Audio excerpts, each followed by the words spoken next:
İnsanlar bəzi hallarda özlərinin hallarından, durumundan, mənəvi durumlarından şikayətçi olurlar. Belə demək mümkündürsə, bəzən həyatımızda baş verir.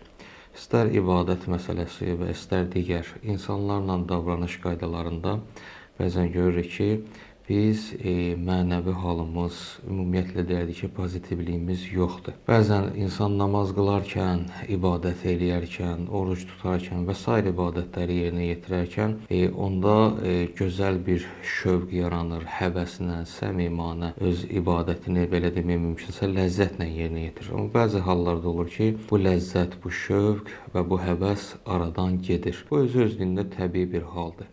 Bundan pisi odur ki, insan heç zaman yerinə yetirdiyi ibadətlərdən və yaxud ümumiyyətlə həyatda davranışlarından şövq, ləzzət almasın, şövqlə yerinə yetirməsin. Bu özü pis bir haldır. Amma bəzi hallarda yaxşı, pozitiv və bəzi hallarda da neqativ olması bu özü-özlüyündə normal bir haldır. Sual da belədir ki, bəs necə edək ki, bəzi hallarda biz ibadətimizdən, namazımızdan məsələn ləzzət alaq, şövqlə ibadətimizi yerinə yetirək və yaxud ailə üzvləri ilə və cəmiyyətlə, insanlarla davranışlarımızda pozitiv olaq, mənəvi baxımdan yaxşı halımız olsun.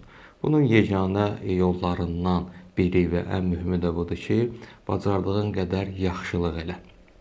Çünki yaxşılıq eləməyin içərisində belə bir xüsusiyyət var. Bu yaxşılığın özünün xüsusiyyətidir ki, insan əgər bir kəsə yaxşılıq eləyərsə, ən sadə yolla deyək, bir qəlb sevindirərsə, əslində o başqasının qəlbini sevindirməklə öz qəlbini sevindirmiş olur. Bu yaxşılığın xüsusiyyəti budur ki, insanlara yaxşılıq eləmək əslində insanın özünə yaxşılıq eləməsidir. Çünki yaxşılığın xüsusiyyəti budur. Yaxşılıq etmək, qəlb sevindirmək, kimisə müşkülünü aradan qaldırmaq, kiməsə maddi və yaxud mənəvi dəstək olmaq, fiziki dəstək olmaq, hər bir növü olur olsun belə.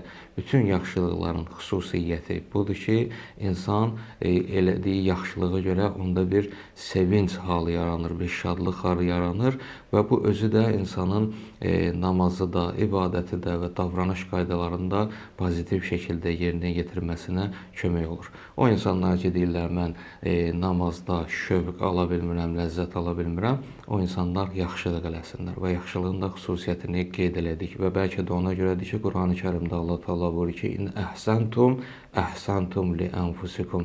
Əgər yaxşılıq eləsəz, əslində özünüzə yaxşılıq eləmisiniz.